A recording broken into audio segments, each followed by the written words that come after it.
hoje o campeão de elogios.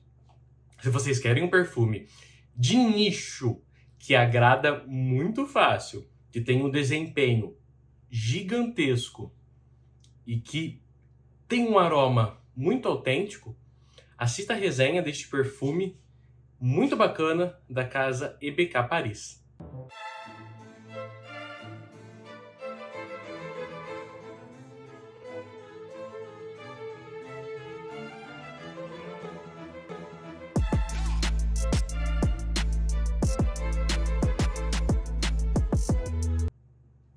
Pessoal, tudo bem com vocês? Espero que vocês estejam gostando dessa coleção dos perfumes da EBK. Todos eles que eu estou resenhando vêm a partir desse sample, desse Discovery Kit aqui. Todos eles estão aqui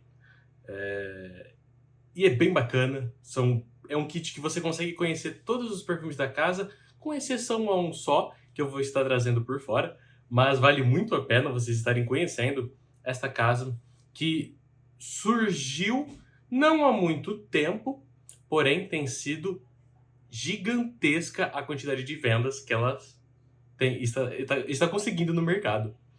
E Deep and Desire é o mais querido da casa. Nós temos o Ruby Vanilla Intense, tá? Mas o Deep, ele chama mais atenção, é um perfume até mais autêntico, tá? E antes de dar início, se inscreva no canal, ative o sininho para as novas notificações, tá bem? Comente aqui qual que é o próximo que você quer, isso sempre também fique claro, vocês têm total liberdade aqui no canal, ok? Pessoal, faz de conta que eu não deixei cair, tá? A amostra, eu não vou cortar.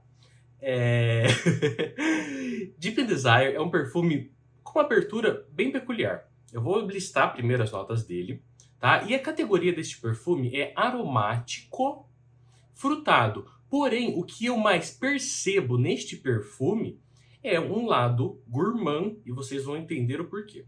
Na sua nota de topo, ele tem uma nota que é bem perceptível, que é a casca de toranja. Tem a bergamota e tem a camélia, que é uma flor pouquíssima utilizada na perfumaria. Vocês podem perceber que a nota de camélia ela não é tão empregada em perfumes, por mais que sejam em perfumes florais, que tem aquele aspecto mais feminino, nem sempre vocês conseguem ver essa nota da pirâmide olfativa, tá bem? No seu coração ele tem a uva, a avelã e a pimenta rosa. Pimenta rosa não existe neste perfume, tá bem? E por fim, na sua base, chocolate amargo e cedro. Ouvindo ou vendo a pirâmide olfativa desse perfume, vocês devem achar que é um perfume que não tem uma boa construção para ter um desempenho alto. E qualquer pessoa que entende também chegaria a essa conclusão. Mas aqui ele quebra um pouquinho as regras. Vou borrifar ele um pouquinho aqui, deixa eu só achar. Achei. Borrifador.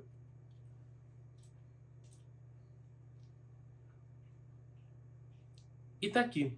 A primeira coisa que você pega neste perfume é a uva. No primeiro instante que tu borrifa, é a uva. E agora já vem a parte mais cítrica, a casca da toranja. Qualquer pessoa consegue perceber, tá? Desde que você conheça o cheiro da toranja. E da uva, vocês conseguem perceber isso tranquilamente, tá? Não é um perfume nada difícil, tá? Não é uma construção tão desafiadora assim, não. Tá bem?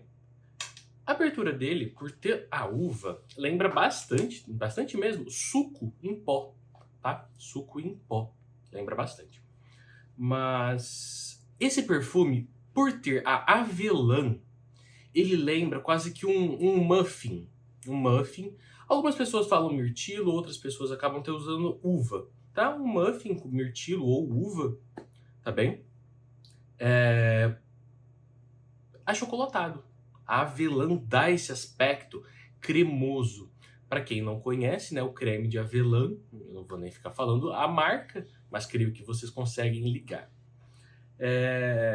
E é isso que esse perfume é. Ele tem essa abertura mais cítrica, tá? Que dura muito pouco. Muito pouco mesmo. E vem pra cá nessa construção mais gourmand. E aqui é onde eu quero falar pra vocês que eu não vejo esse perfume como aromático, tá? Perfume, pra mim, na minha percepção, aromático, ele precisa de ter a lavanda, tá? É quase que um fougère. E ele não é isso, tá? Eu não vejo ele aromático, eu vejo ele um perfume muito gostoso. Gente, é muito gostoso mesmo. Muito gostoso mesmo. Não tô falando isso porque eu tô com ele aqui, tá? Se fosse ruim, eu falaria, porque aqui eu posso falar o que eu quero, porque o palco é meu. Mas realmente é um perfume muito fácil de se agradar. Uma construção simples, simples. Abertura frutada, cítrica, como se fosse achocolatada, cremosa por causa da avelã. Em seguida, não começou aqui ainda, tá? Mas depois disso, ele tem o chocolate amargo, que tira um pouco do dulçor deste perfume e deixa ele mais, como eu posso dizer, mais escuro, mais denso. É um perfume bem bacana que, quando eu senti ele pela primeira vez, eu vou ser bem sincero com vocês, eu não gostei. Eu tinha achado muito sintético. Por quê? Por causa dessa saída da uva que lembra suco em pó. Depois que eu fui testando, fui dando aquela segunda, terceira chance, aí que eu fui começando a entender que essa saída da uva, tá lembrando que nota de fruta na perfumaria, ela não é natural, elas são sintéticas, porque não é possível extrair o óleo de frutas, tá bem? E agora começou o chocolate. E tá aqui. Ele já perdeu completamente essa abertura bem doce, essa abertura bem alegre que ele tem. E já tá mais amargo. Gente, é um perfume que agora vai ficar bem bacana de comentar. Ocasiões, vamos lá. Não vejo um perfume para todas as ocasiões, porém ele é muito versátil. Desde uma festa de aniversário, seja de qualquer faixa etária, até mesmo um churrasco, desde que, aí a gente entra na versatilidade, não esteja tão quente. É um perfume mais versátil, sim, porém ele não vai se comportar em uma temperatura tão elevada, ele não vai se comportar tão bem. Mas ele tem uma versatilidade, sim, e agora o mais bacana, ele é 100% compartilhável, homens, mulheres conseguem investir essa fragrância tranquilamente. De verdade mesmo, consegue de maneira tranquila. E a faixa etária desse perfume, o que é mais bacana ainda. Pessoal, é um perfume bem jovial, é um perfume mais alegre e uma faixa etária, se você de 15 anos para mais, tá tranquilo. Para menos eu acho que ele é um pouquinho mais denso, então acaba não ficando tão bacana. E desempenho, é o que o brasileiro gosta, Campeão de elogios, esse perfume vai ser, tá? Sem dúvida alguma. E o desempenho dele é altíssimo. Uma borrifada que eu dei aqui, se eu quiser sair para um evento, uma borrifada é o suficiente. De verdade, é um perfume com desempenho muito grande, muito alto mesmo.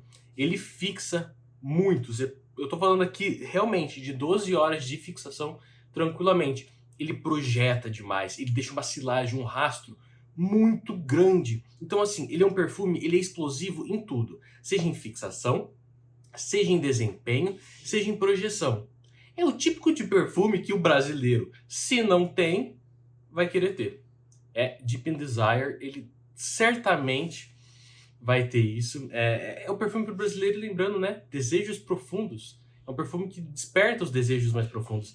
E é a criação desse perfume. O frasco dele, quando você dá uma olhada neste frasco, você fala um perfume azul. Você vai lembrar de algo mais ozono, um perfume mais nessa classe blue, né? Nós temos como Bloody Chanel, como Versace Pour Homme, o Bahar, o Akdenis da Unique Luxury, entre outros. Mas aqui não tem nada a ver. É um frasco muito bonito, tá? Como vocês viram na thumbnail, é um frasco muito bonito. Porém, não tem nada de azul. É simplesmente uma imersão da beleza do perfume caracterizada no frasco. Vale super a pena vocês conhecerem este perfume, de verdade mesmo. Eu sempre vou falar para vocês não comprarem nada nas cegas, no blind. Porém, não é tão difícil de agradar, tá? Espero que vocês gostaram deste vídeo. Gostaria que vocês também me respondessem qual é o próximo que vocês irão querer. Se vocês querem Moonstone Tuberose, Ruby Vanilla Intense ou Ruby Vanilla Neroli. Qual vocês irão escolher? Vai ficar a critério de vocês. Agradeço esse vídeo e até a próxima. Tchau, tchau.